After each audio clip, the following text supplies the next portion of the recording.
Let me start the recording now. I'm going to mute everyone. All right. So today's webinar is about the engagement with the critical engagement with the literature and how to stop speaking through the literature and start to engage in critical analytics. It is hoped that as a main learning outcome, you afterwards will know how to identify and build on current best practices, but also to understand the development stages of what you're reading in the literature. So specifically, we would like to look into the difference in between summarizing and reporting versus critical analysis.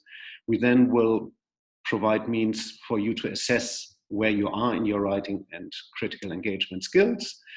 Then we will look into old and less skilled writing sitting next to new and shiny writing, and this is in particular true for the thesis.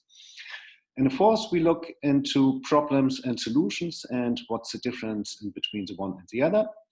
Then we look a bit into evidence and data and how to work over that and not only over the conclusions and why that matters. Then we critically will reflect on and challenge conclusions and how you can be doing that. And at the last and final thing, we are going to run a group activity. Those of you that prefer to not engage, that's very fine. You can then just leave the webinar. Those that would want to participate, you will be split in groups of 3 to 4. So giving you the time to discuss and reflect a bit on what you have been listening to during this webinar and to consider what you might be doing different after and in the future. So we will have a lot of examples today, much more than usually. We will look into published, but also into unpublished writings from thesis, but also from papers, everything that people have been putting together once engaging with the literature. So this is hoped to provide you with some really good hands-on experience. And we will start with looking at the difference in between summarizing and reporting versus critical analysis. Now, descriptive writing is what goes quite quickly from the hand and which you can be producing in the hundreds. Critical analytical writing, on the other hand, is something that is very painful and slow, and it can take you really a day or two to write up just one page reflective critical writing. So it's not something that goes easy from hand, and it's also something what you see in written is only the tip of the iceberg, so to say, because it requires you to have access to a lot of evidence bases, to a lot of papers and readings, to have a lot of knowledge. So all of that will just be synthesized within that one page, for example. So I think a good way of putting it is that summarizing and reporting might be seen as a start of a critical analysis. That means a lot of things that you're reading initially once you're making your way into your topic, and not only during the doctoral research, but also later on once you're new to the topic, it's common that you will need to read a lot from different literature sources, and you will start making sense of what stands in the literature. And usually the starting to make sense often starts with working over definitions. It means author A defines things like that, author B defines things like that. So as more as you get into, as more you start making use of such definitions, because you will get a quite broad sense, an idea of how some things are defined, how different researchers refer to the same subject, what are the slight differences in the concepts, and so forth. But this takes time. So initial writing is characterized by the definition setting your narrative, while the advanced writing is rather definitions within your narrative as you need them. So you use them in support of building up your argument. So it's a very different way of working with definitions, but also for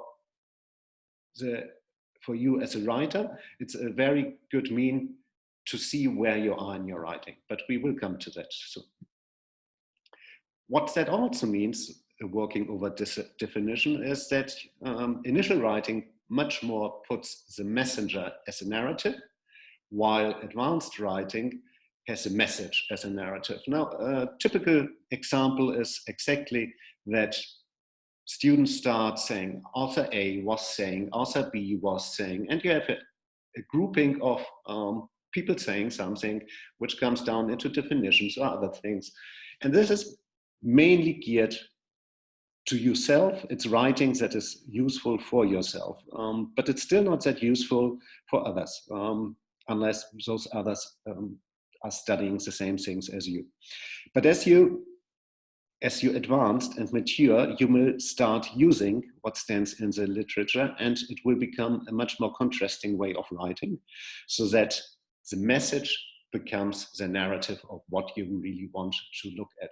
In this case, for example, it's economic barriers, and you see the reflective words like with regards to, as well as, for example. So there is a contrasting dialogue that is building up. All right, before we come into the next section, are there any further questions on this? All right, so assess where you are in your writing. How can you do that? How can you assess if you're just summarizing and reporting, or if you're already engaging in critical analytics? Now, definitions is one of the clear ways of assessing where you are in your writing. So if you want to check it for yourself, you just need to open your current thesis draft or any draft of writing, and you check how often you use words like definition, defines, the author says. So this is a clear way of understanding where you are. And likewise, if you want to learn, if you're engaging already in critical analytics and reflections, then a good way is to look for contrasting words, like, for example, can be distinguished, in contrary to this, however, despite, any words that contrast different views or that go deeper in evidence bases, that make use of data. All of that will provide indications whether or not you are engaging in critical analytics. And of course, also whether or not things are followed up and built up. If you just point out that author A says, author B says, and then you move on to a different topic, then obviously you haven't done anything with the pieces of information you provided. So do you follow on those information or not? That can very objectively be looked at and allows you to assess where you are.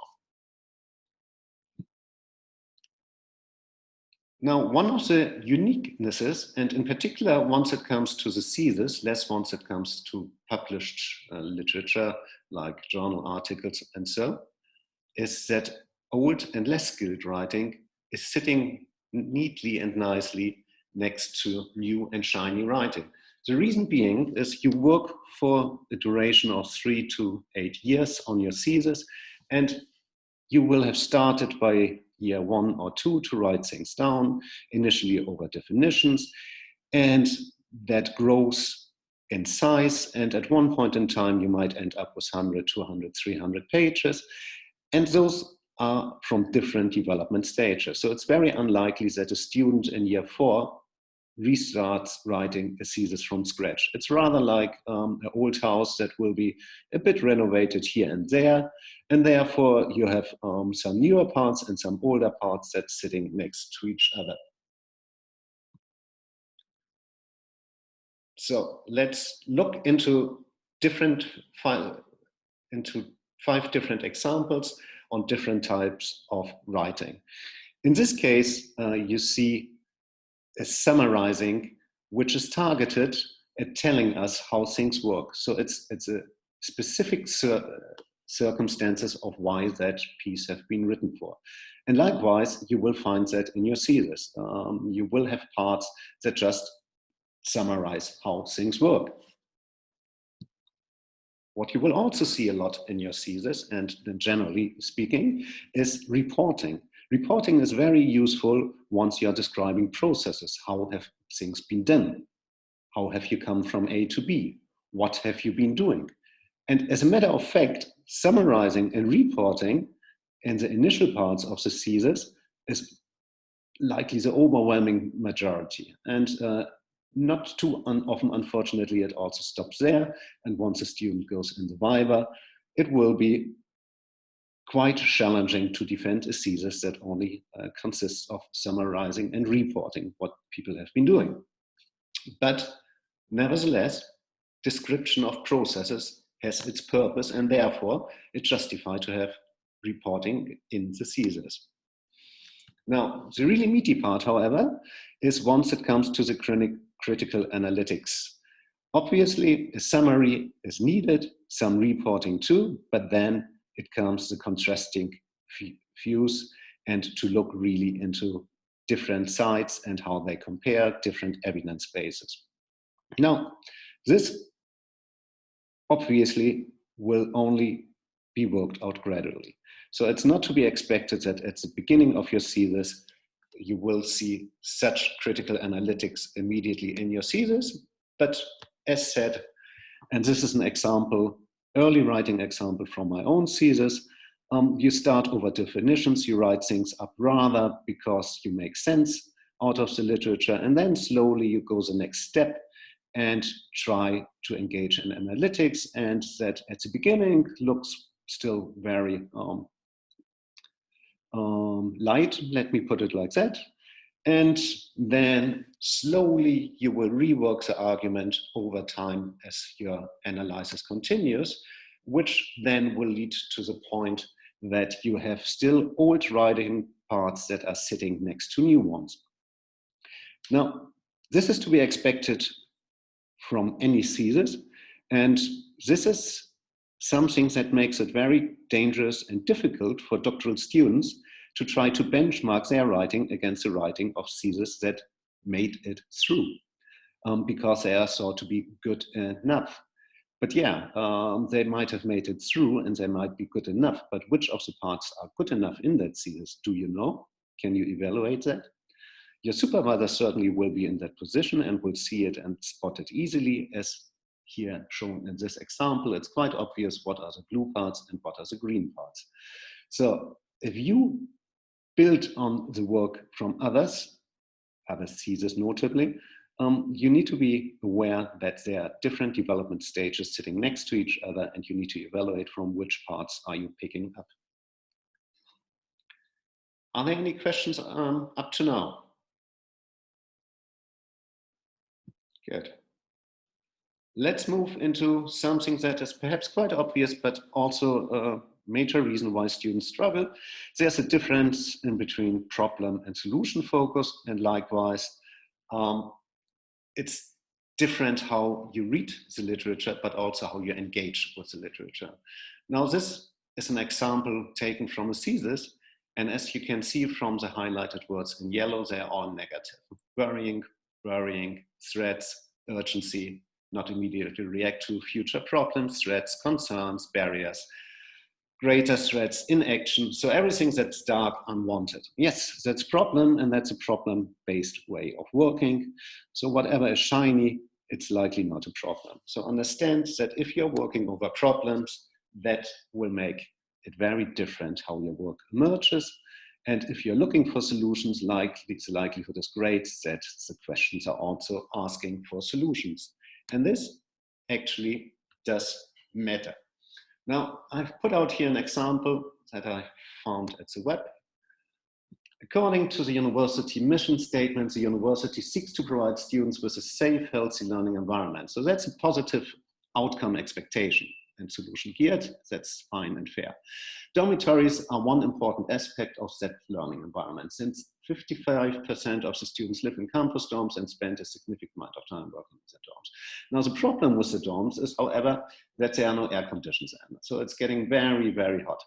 Now, if you have a solution-focused question that wants to live up to the outcome expectations of provide a healthy learning environment, then you would ask, how can we make the dorms more hospitable?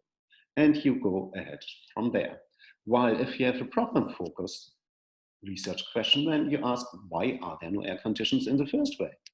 I mean, has no one thought about putting them in there? There will be a reason likely. Now, the purpose obviously will then be quite different of your research. If you're looking for how can you make things more hospital, you will look for all options that you can come across, purchasing air conditioners and the like. So you work over randoms. While if you look on why are there no air conditioning, you will look on why things have not been done. You will talk concretely rather than abstractly with people. And this manifests itself not only into the further research, but up until the very end. For the solution-driven research, you will likely have some conclusion that goes like, we hope. Yeah, we hope. Very well. While if you work over problems, then you say, we will understand. So you have a clear understanding, and that's very concrete. And based upon that understanding, you can take action that are outcome geared. So they still work towards a solution, it's just you work a very different way around. And you engage with the literature very differently. Instead of just speculating of what could be, you look at what has been. So it's very differently. And as you understood, just what could be is future driven, what has been is past. So you look rather in the past if you work over problems, because you see what's concretely not done or broke. So how can you draw and compare evidence and data, and not only conclusions? And what anyway is the difference in between the two? Now we look here into examples of an evidence-based argument. You will see that in this part, there are concretes again rather than abstract. In this example, it's group and offenders, and the dialogue and narrative is exactly shaped by that. You look into facts of reoffending and what has been happening. So if it comes to qualitative research, working over evidence is perhaps not as straightforward than once you work over quantitative data. Now, in this example, as you see, the reasons for attrition rates of 52.17% in doctoral programs. So this is a quantitative indicator, which is easier to spot than, for example, the subsequent problem domains, which are inability to cope with work that has no clearly defined deadlines and milestones, or difficulty in problematizing and analytical and critical thinking skills.